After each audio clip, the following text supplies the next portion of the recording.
Hi friends, நாளைக்கு ஆடி 1. ஆடி மாதம் எப்படி ஏற்பட்டுன்னு தெரியுமா? அது ஒரு இன்ட்ரெஸ்டிங்கான கதை, வாங்க பார்க்கலாம். ஒரு சமயம் பார்வதி தேவி ஈசனை பிரிந்து தவம் செய்யும் நிலை ஏற்பட்டது.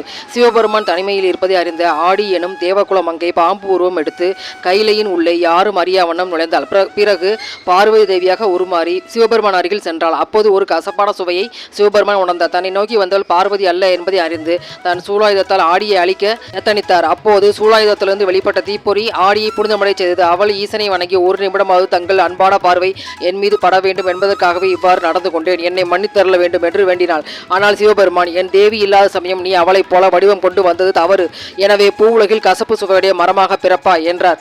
அவள் விமோச்சனம் கேட்க, கவலை வேண்டாம், நீ மரமாக்கி போனாலும் ஆதிசக்தியின் அருளும் உனக்கு கிட்டும். சக்தியை வழிபடுவது போல் உன்னையும் வழிபடுவார்கள். ஆடியாக்கிய உன் பெயரிலேயே ஒரு மாதம் பூலோகத்தில் அழைக்கப்படும். அந்த வேளையில் நீ கசப்பு குணம் கொண்ட மரமாக இருந்து மக்களுக்கு நல்லதை செய்வாய் என்று அருளினார். ஆடி என்ற தேவலோகத்து பெண்தான் பூலோகத்தில் வேப்ப மரமாக திகழ்கிறாள். ஈசனின் சாபமே அவளுக்கு வரமாக மாறியது. பிடிச்சிருந்தா ஒரு லைக் பண்ணுங்க.